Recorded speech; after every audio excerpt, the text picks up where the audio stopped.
ठाणे शहरामध्ये मी गेल्या 25 वर्षामध्ये अनेक वेळेला आलो. असा अभूतपूर्व उत्साह राष्ट्रवादी काँग्रेस पक्षाच्या कार्यकर्त्यांचा या निवडणुकीच्या निमित्ताने त्या ठिकाणी पाहायला मिळाला. आम्हाला जाणीव आहे की राज्यातल्या सत्तेतल्या मित्र पक्षांच्या समोर राष्ट्रवादी काँग्रेस पक्ष स्वतंत्रपणाने या निवडणुकीला सामोरं जातो आहे. शहरातील तरुणांचा, विशेष करून महिला भगिनींचा, ज्येष्ठ सहकाऱ्यांचा उत्साह बघितल्याच्या नंतर यापूर्वी ज्या पद्धतीने आम्हाला ठाणेकरांनी यश प्राप्त करून दिलं, यावेळेला तेवढ्याच प्रमाणात किंवा त्याच्यापेक्षा अधिक प्रमाणामध्ये राष्ट्रवादी काँग्रेस पक्ष शहरामध्ये कामगिरी बजावेल.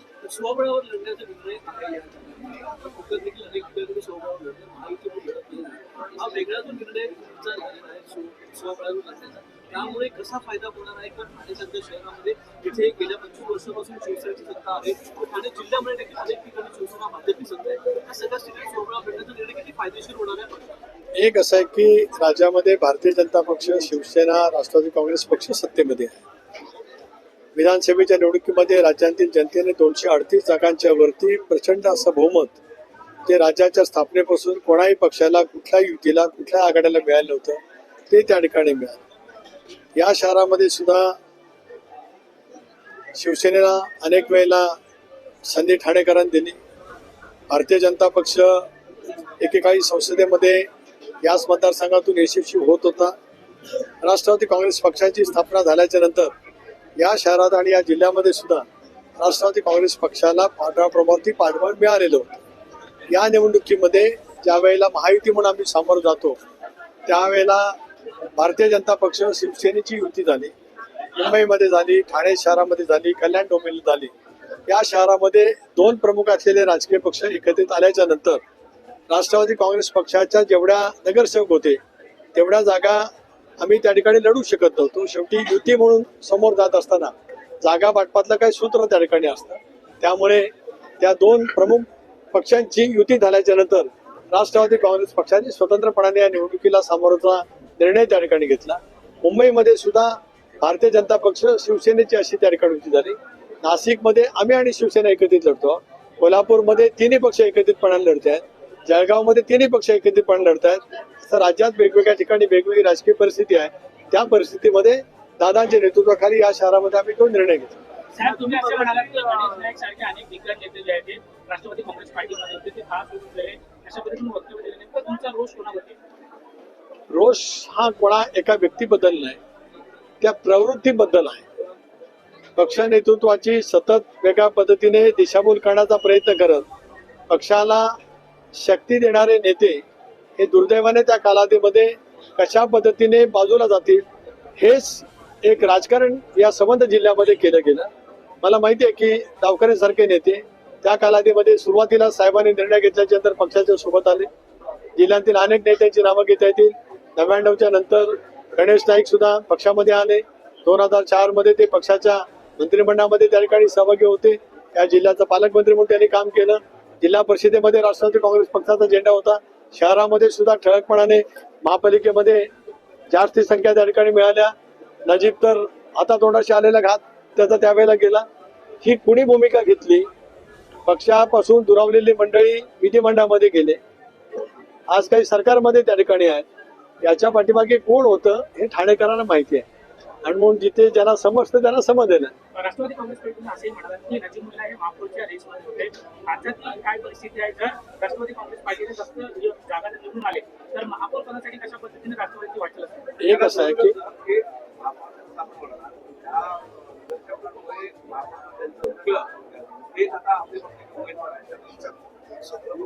दोन भाग आहेत. एक तर या शहरामध्ये आम्हाला पक्षाच्या मर्यादा ज्ञात आहे. ज्या वेळेला भारतीय जनता पक्ष शिवसेना निवडणूक एकत्रितपणाने लढतो त्यावेळेला त्यांची पूर्ण शक्ती त्या ठिकाणी, तरी सुद्धा राष्ट्रवादी काँग्रेस पक्षाने निवडणूक स्वतःच्या बळावरती लढण्याचं धाडस त्या ठिकाणी दाखवलं. त्याच्याबद्दल दोन सहकार्य आणि इतर माझ्या सर्व सहकार्याचं मी अभिनंदन करतो. आता आपण यांच्याबद्दलचा उल्लेख केला, ठीक आहे ना. राजकारण हे सतत प्रवाही असतं, ते नेहमी बदलत असतं. ते बदलत असताना आपले जुने सहकारी आपल्या सोबत त्या ठिकाणी आले तर त्यांना सोबत घेत पक्षाचा विस्तार करण्याचा मनाचा मोठेपणा दाखवायचा असतो. ते या नेत्याने दाखवलं, त्याच्यामुळे चांगलं चित्र आज शहरामध्ये बघायला मिळत आहे. तर एक प्रश्न विचारतो आहे, संपूर्ण राज्यामध्ये विद्युत संदर्भामध्ये खूप निदर्शन होत आहे, कोर्टात केस देखील पाहिलेला आहे. ठाण्यामध्ये देखील किमान 6 नगरसेवक जे शिवसेना पक्षाचे ते बेंगळूर निवडून आलेले आहेत. बेंगळूर संदर्भात आपली काय भूमिका आहे आणि जर अशी बेंगळूर निवडणूक होणार असेल तर मग निवडणुकीचा फायदा वाटतो का? संसदीय लोकशाही प्रणाली व्यवस्था आपण घटनेच्या माध्यमातून जी डॉक्टर बाबासाहेब आंबेडकरांनी आपल्याला दिली ती आपल्या राज्याने स्वीकार, देशाने आणि राज्याने स्वीकार. 52 सालापासूनच्या निवडणूक आपण पाहिल्या तर या देशातील सुज्ञ सुविध जनता आपल्या मनामध्ये असतील ते लोकशाहीच्या माध्यमातून मतातून प्रकट करत असते. पण देशातील अनेक सरकारे आपण गेली आलेली पाहिली, राज्यामध्ये सुद्धा अनेक वेळेला फेरबदल होत गेले, स्थानिक स्वराज्य संस्थांच्या निवडणुकीमध्ये सुद्धा होत गेले. पण अनेक वेळेला एकेकाळी स्वर्गीय चव्हाण साहेब ज्यावेळेला दिल्ली संरक्षण मंत्री झाले त्यावेळेला ते बिनविरोध निवडून गेले. राज्यामध्ये सुद्धा बिनविरोध विधानसभेवरती निवडून जात होते. यावेळेला एक खरं आहे की संबंध महापालिकेच्या निवडणुकीमध्ये सर्वाधिक बिनविरोध यावेळेला झाले. याच्यात दुमत असं काही कारण, त्याबद्दलची टीका टिप्पणी विरोधक करतात. याचा अर्थ विरोधकांचं अस्तित्व हे कमकुवत होत चाललंय असं त्याचं द्योतक असं मी मानतो.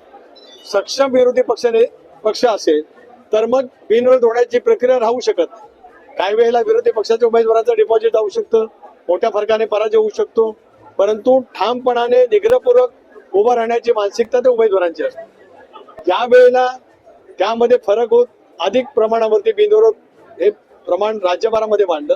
ठाणा असेल, कल्याण डोंबिवली असेल, इतर शहरामध्ये सुद्धा अहिल्यानगरमध्ये राष्ट्रवादीचे 2 बिनविरोध आले, इतर ठिकाणी बिनविरोध इतर आमचे मित्र पक्षांचे आले.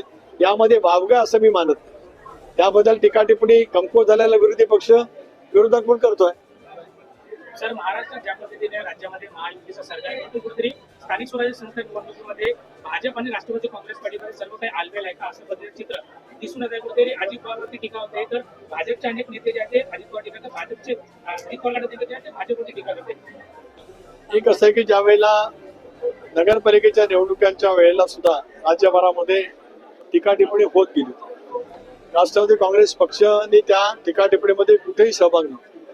महानगरपालिकेच्या निवडणुका स्वतंत्रपणाने लढण्याचा निर्णय झाल्यावर मुख्यमंत्र्यांच्या जवळ ज्यावेळेला चर्चा झाली त्याला मी होतो, दादाही होते, प्रभूबाई होते, त्याला जरूर आपण परस्परांच्या विरोधामध्ये लढतो आहोत. स्थानिक प्रश्नावरती टीका टिप्पणी होऊ शकेल पण कटुता निर्माण होणार नाही याची खबरदारी घ्यावी अशी चर्चा झाली. परंतु पुन्हा पिंपरी चिंचवडमध्ये गेल्या 3-4 दिवसामध्ये जी परस्परांच्या बद्दलचं वक्तव्य जी झाली त्यानुसार मी राष्ट्रीय अध्यक्ष अजितदादांजवळ चर्चा केली. मी मुख्यमंत्री महोदयांजवळ काल फोनवरती संपर्क केला, त्यांच्याजवळ सुद्धा या विषयावरती बोललो. आज भावेनको यांच्याजवळ 2 वेळेला माझा संपर्क झाला. त्यामुळे या पुढच्या काळात प्रचार करावा असं सर्वानुमते ठरलं. हमारे न्यूज चैनल्स को सब्सक्राइब करें, लाइक करें, कमेंट्स करें, शेयर करें और घंटी का बटन प्रेस करें ताकि आने वाली हर वीडियो और अपडेट्स की नोटिफिकेशन आप सभी को मिलती रहे. जय हिंद, जय महाराष्ट्र.